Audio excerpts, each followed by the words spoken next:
Assalamualaikum warahmatullahi wabarakatuh. Selamat pagi adik-adik semua dari kelas 10 ya. Alhamdulillah saat ini sudah masuk hari 9 PJJ. Ya, bagaimana kabarnya? Bapak harap semuanya semangat dan terus belajar ya, terus belajar, dan Bapak harap juga semuanya sehat ya. Dan mudah-mudahan karena sehatnya ini kita diberikan kemudahan untuk bisa belajar dengan maksimal. Dan itu rasa syukur kita gitu ya. Jadi di saat kita bersyukur karena kesehatan kita, kita wajib memaksimalkannya. Oke. Perkenalkan, nama Bapak Satria Yuda, bisa dipanggil dengan Pak Yuda. Jadi kita perkenalan di sini aja ya, dengan Pak Yuda. Untuk saat ini mengampu untuk mata pelajaran pemrograman dasar kelas 10 untuk kelas MM, TKJ, dan RPL. Hobi apa ya disebutnya, naik gunung ya. Jadi Bapak suka naik gunung. Tapi sekarang udah jarang juga sih. Oke, untuk pelajaran kita nanti Bapak ada 3 aturan. Ada 3 aturan. Pertama, di setiap video Bapak ini akan ada kuis. Oke. Dan kuisnya itu nggak selalu ada di akhir. Di video-videonya ini biasanya selalu ada gitu ya. Pertama itu. Yang kedua, videonya tugasnya ini sifatnya individu, dan biasanya yang Bapak tanyakan itu bagaimana sih terkait pengalaman kamu gitu ya. Jadi setelah materi kita akan Bapak akan tanyakan ke kalian gimana kalau pengalaman kamu seperti apa gitu ya. Itu yang kedua. Yang ketiga, karena ini pengalaman, pastinya nggak akan sama. Jadi pengumpulan tugasnya nanti Bapak akan cek. Kalau memang ada yang sama, persis sama, nanti akan ada pengurangan nilai. Dan persentase terbesarnya itu adalah pemberi contek. Ya, jadi bukan yang mencontek, tapi yang pemberi contek. Itu persentase untuk pengurangan nilainya lebih besar. Dan yang pastinya nanti Bapak akan sampaikan ke wala sekalian. Oke, sebelum mulai di sini ada quotes bagus ya. Oke, kesempatan untuk menemukan kekuatan yang lebih baik dalam diri kita muncul ketika hidup kita terlihat sangat menantang. Sama seperti kita belajar ya. Yang namanya juga belajar. Ya pasti kita awalnya nggak tahu gitu kan. Dan menemukan hal baru itu kan termasuk hal yang menantang ya. Menantang hal yang positif maksudnya. Jadi di saat kalian merasa diri kalian itu tertantang ya untuk melakukan hal-hal yang baru, mencoba mencari ilmu-ilmu yang baru, di situ kalian akan merasakan perubahan gitu ya. Kalian akan merasa lebih kuat dalam semangatnya. Kalian akan lebih mencari sesuatunya tuh jadi lebih senang lah gitu ya. Dan ini modal banget buat kalian kalau memang ingin mulai belajar. Coba cari dulu gitu, kayak sekarang nih pemrograman dasar. Coba deh kamu tanyakan dulu ke dalam diri kalian, apa sih yang membuat kalian tertantang untuk belajar pemrograman dasar gitu ya. Nanti kalian akan menemukan gitu. Oke, di sini saya suka ini gitu ya. Oke. Selanjutnya di sini ada tujuan pembelajaran. Jadi kalian nanti Bapak akan paparkan mengenai bagaimana sih memahami konsep algoritma, memahami struktur algoritma, memahami algoritma gitu, menggunakan bahasa natural algoritma, memahami pseudocode, dan memahami flowchart dan penggunaan tools flowchart gitu. Oke, sebelum kita masuk ya pengertian dari algoritma, sebenarnya dari mana sih sejarahnya nih algoritma itu dari mana gitu ya. Oke, ini dia penemunya Bapak Abu Ja'far Muhammad Ibnu Musa Al-Khwarizmi. Ya, Bapak Al-Khwarizmi yang karena namanya ini sulit disebutkan oleh orang-orang barat dulunya, jadi mereka panggilnya itu dengan algoritma. Oke. Algoritma lama-lama berubah menjadi algoritma. Nah, algoritma inilah yang diserap oleh bahasa Indonesia yang sekarang kita kenal dengan algoritma. Bapak inilah penemu algoritma dan aljabar. Dia adalah seorang ilmuwan Islam yang karya-karyanya dalam bidang matematika, astronomi, astrologi, geografi banyak menjadi dasar perkembangan ilmu modern saat ini. Beliau adalah penulis buku dari Aljabar wal Mukabalah. Oke, sekarang mengenai pengertian algoritma menurut para ahli ya. Di sini ada Bapak Revaldi Munir. Apa sih algoritma itu? Di sini disebutkan algoritma ialah urutan langkah-langkah logis untuk menyelesaikan masalah yang disusun secara sistematis. Bagaimana tuh? Yang disusun secara sistematis gitu ya. Oke, kalau memang sulit, Bapak punya contohnya. Nah, ini contohnya nih. Kita akan lihat bagaimana sih algoritma itu gitu ya. Pertama di sini ada kasus 1, Bapak punya masalah itu bagaimana sih cara memindahkan isi air di gelas A, itu air apa ya? Itu air coklat kayaknya, ke gelas B, itu air putih ya. Gimana caranya tuh? Nah, algoritma inilah yang menuntun langkah-langkahnya secara logis untuk penyelesaian masalah Bapak ini gitu ya. Oke, di situ ada pertama, kita menyiapkan gelas C dulu untuk menyimpan nilai dari gelas A gitu ya. Oke, kita siapkan gelas C-nya dulu. Oke, ini gelas C-nya nih, gelas C-nya gitu kita anggap ya. Ini gelas yang C baru gitu ya. Yang kedua, setelah gelas C ini ada, Bapak tuang isi gelas coklat itu ke gelas C-nya ini. Oke, yang terjadi adalah gelas C jadi terisi air coklat dan gelas A Bapak kosong gitu ya. Langkah ketiga, tuangkan isi dari gelas B ke gelas A yang sekarang sudah kosong. Jadi kondisi saat ini gelas A sudah terisi dengan air putih, gelas B yang kosong. Oke, langkah terakhir, langkah keempatnya itu tuangkan isi dari gelas C yang tadi sudah kita isi di awal pakai air coklat ke gelas B. Oke, hasilnya adalah gelas A berubah menjadi isinya air putih, gelas B berubah menjadi isi air coklat, dan gelas C kosong. Nah, urutan langkah-langkah itulah yang disebut dengan algoritma. Dia harus logis, harus masuk akal untuk langkah-langkahnya dan sistematis. Dan di sini Bapak juga punya video yang kedua, contoh yang kedua maaf. Persoalannya itu di sini Bapak punya ember, gitu ya. Bapak punya ember. Oke. Di situ ada airnya di ember itu.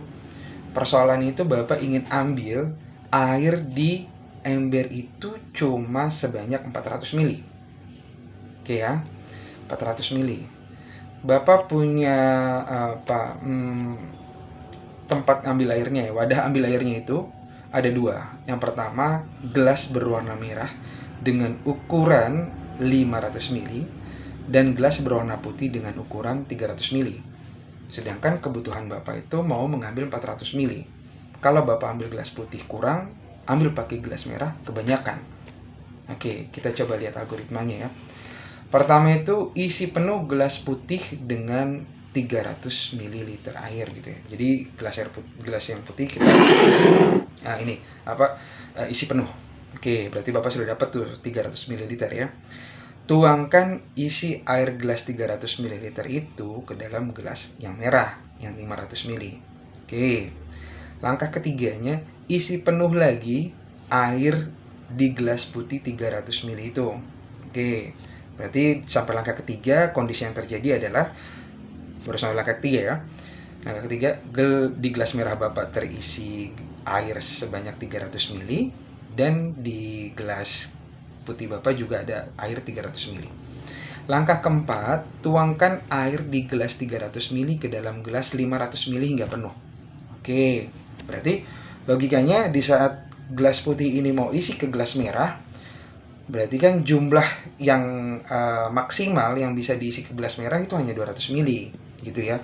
Karena kan gelas merah kan wadahnya hanya sebanyak 500. Oke, sampai situ ya. Sampai di langkah keempat, yang terjadi adalah gelas merah Bapak terisi penuh 500 ml karena tadi sudah diisi oleh gelas putih 200, dan gelas putih masih tersisa air sebanyak 100 ml. Gitu ya, ini sampai langkah keempatnya. Kita lanjut. Langkah kelimanya, buang air seluruhnya di gelas merah yang tadi sudah terisi penuh 500 ml itu. Kita buang. Langkah keenamnya, tuangkan air sisa, air yang ada di gelas putih yang tadi sisa 100 ml, kita tuangkan ke gelas yang berwarna merah. Oke, sampai ke langkah 6, yang terjadi adalah gelas merah Bapak terisi air yang sudah dituang tadi sisanya itu 100 ml, dan di gelas putih Bapak kosong. Sampai langkah 6 yang terjadi saat ini seperti itu. Yang ketujuh, isi penuh gelas 300 ml dengan air. Kita isi penuh lagi yang gelas berwarna putih. Langkah ke-8, tuangkan air dari gelas 300 ml tersebut ke gelas yang 500 ml.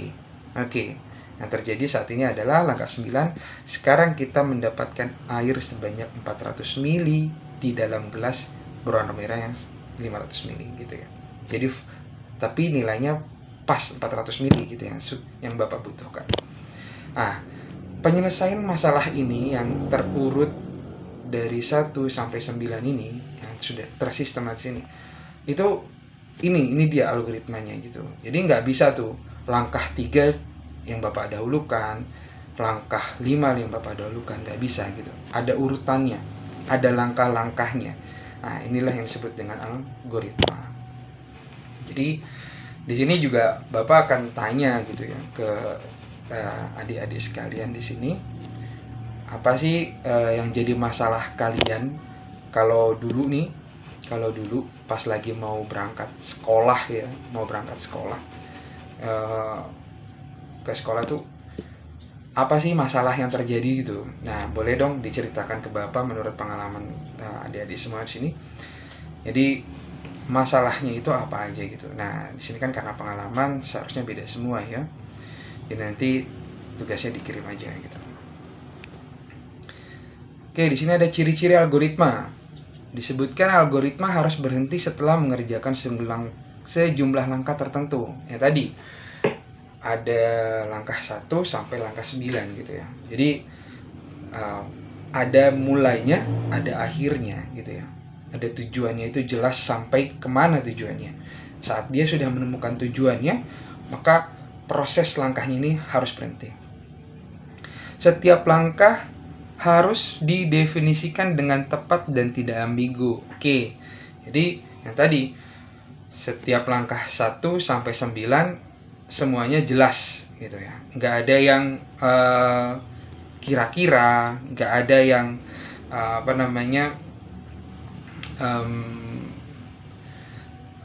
dua informasi yang membuat berbeda gitu ya. Jadi pokoknya setiap langkahnya ini harus jelas. Dari urutan 1 akan seperti ini, dia akan dari 1 itu akan terjadi apa gitu ya. Oke. Dari 1 akan kedua, urutannya seperti itu. Algoritma memiliki masukan berjumlah 0 atau lebih. Ini untuk nanti untuk matematikanya. Sama algoritma memiliki keluaran berjumlah 0 atau lebih. Algoritma harus efektif, maksudnya setiap langkah yang tertulis harus sederhana sehingga dapat dikerjakan dalam waktu singkat dan masuk akal. Nah iya, jadi ya nggak bisa gitu, Bapak berbelit-belit, contoh kayak tadi gitu ya. Di langkah 1 sudah Bapak tuang air di gelas air putih tadi. Terus langkah keduanya Bapak tidak tuang semua 300 ml-nya gitu ke gelas yang warna merah gitu. Bapak tuang setengahnya gitu. Nah, itu sulit nantinya gitu. Ini karena kan kita cuma tahu wadah ini maksimalnya 300 ml gitu. Cuma kalau setengah, seperempat itu ukuran airnya semana nggak tahu gitu. Nah, terus kalau misalnya langkahnya tadi dari 1 langsung ke 4, itu juga nggak bisa. Langkahnya harus pasti dan masuk akal. Itu ya ciri-ciri algoritmanya. Beberapa hal yang perlu diperhatikan dalam membuat algoritma. Teks algoritma berisi deskripsi langkah-langkah penyelesaian dengan notasi apapun asalkan mudah dimengerti dan dipahami tadi, oke ya. Jadi kayak tadi nanti tugas kalian yang tadi Bapak tanya, gimana sih apa sih masalah kalian saat kalian mau waktu itu berangkat sekolah gitu ya. Dan itu coba kalian ceritakan langkah-langkahnya apapun, karena di sini juga disebutkan tidak ada notasi baku dalam penulisan algoritma gitu. Asalkan penulisan itu mudah dimengerti dan dipahami. Oke. Ketiga, setiap orang dapat membuat penulisan notasi algoritmik sendiri, namun sebaiknya notasi algoritmik tersebut koresponden dengan notasi bahasa pemrograman.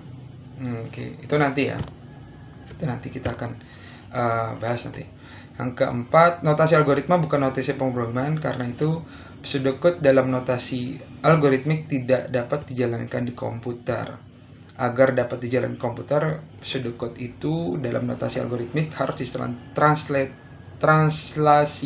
translasikan atau diterjemahkan ke dalam bahasa pemrograman yang dipilih.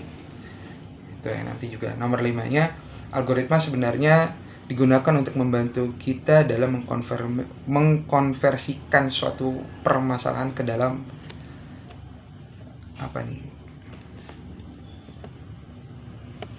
ke dalam bahasa pemrograman. Oke. Selanjutnya flowchart ya. Oke, jadi nanti adik-adik akan belajar di sini akan Bapak perkenalkan dengan flowchart. Apa sih flowchart gitu ya?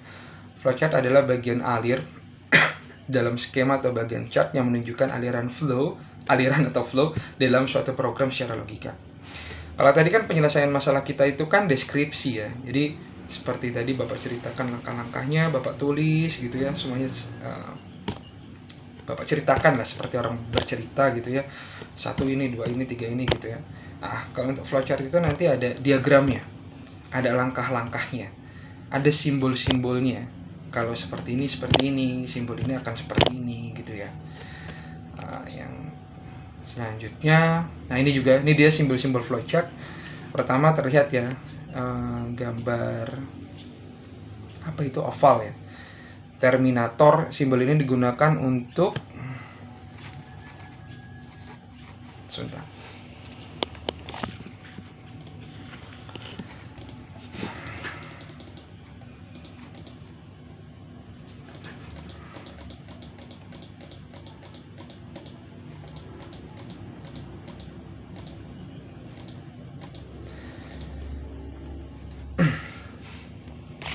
Simbol ini digunakan untuk permulaan atau akhir dari program. Ya tadi.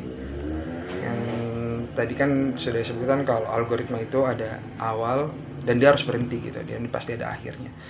Simbol garis ini adalah digunakan untuk arah aliran. Jadi setelah langkah ini terselesaikan, aliran panahnya ini kemana gitu. Dia akan kemana. Ini terbaca dari sini. Yang ketiga, preparation fungsinya adalah sebagai proses inisialisasi atau memberikan harga di awal. Itu nanti Bapak akan jelaskan ya. Jadi ada langkah awalnya gitu. Yang lainnya proses gambar persegi panjang, fungsinya sebagai proses menghitung atau mengolah data. Oke. Selanjutnya ada simbol jajaran genjang ya, input atau output data. Nah, ini simbolnya. Proses penginputan dan output data bisa juga sebagai parameter informasi. Selanjutnya ada decision. Ini untuk pilihan. Ini sebagai pembanding atau pernyataan seleksi data yang akan memberikan pilihan untuk langkah selanjutnya. Nah, ini yang selanjutnya on-page connector dan off-page connector. Ini simbol yang digunakan untuk menghubungkan semua bagian flowchart yang berada dalam satu halaman. Kalau yang off-page itu dengan halaman yang berbeda. Jadi simbol-simbol flowchart ini kebanyakan, nggak semuanya itu dipakai gitu. Nggak semuanya dipakai. Cuma kalian harus tahu gitu, dan fungsi-fungsinya juga harus tahu. Nanti kita akan bahas sama-sama fungsi-fungsi simbol ini untuk apa aja gitu ya. Dan nanti kita akan coba langsung ada contohnya gitu ya. Nah, di sini udah terakhir. Bapak minta untuk belajar 10 menit dan berkelanjutan. Itu lebih baik daripada kalian belajar 1 minggu sekali 60 menit. Nah, jadi Bapak harap semuanya selalu semangat. Dan terus belajar, dan kalau memang ada yang ditanyakan, nah, silakan langsung aja ditanyakan. Dan Bapak juga udah siapin untuk link absensi, jangan sampai salah masuk kelas. Dan nanti tadi pertama ada tugas buat adik-adik, pengalaman pribadi ya, masalah untuk ke sekolah gitu ya, itu tolong diceritakan dan buat langkah-langkahnya, deskripsi aja, cerita aja, itu nggak apa-apa. Terus tadi juga Bapak sempat singgung di video itu ada pseudocode ya, coba dong tugas yang keduanya cari tahu pseudocode itu apa gitu. Oke, dan nanti tugas ini adik-adik kerjakan aja di kertas lembar. Kertas lembarnya ini adik-adik simpan di Google Drive, dan linknya itu baru disalin ke form absensi Bapak. Oke, itu dulu untuk materi kali ini. Terima kasih banyak. Assalamualaikum warahmatullahi wabarakatuh.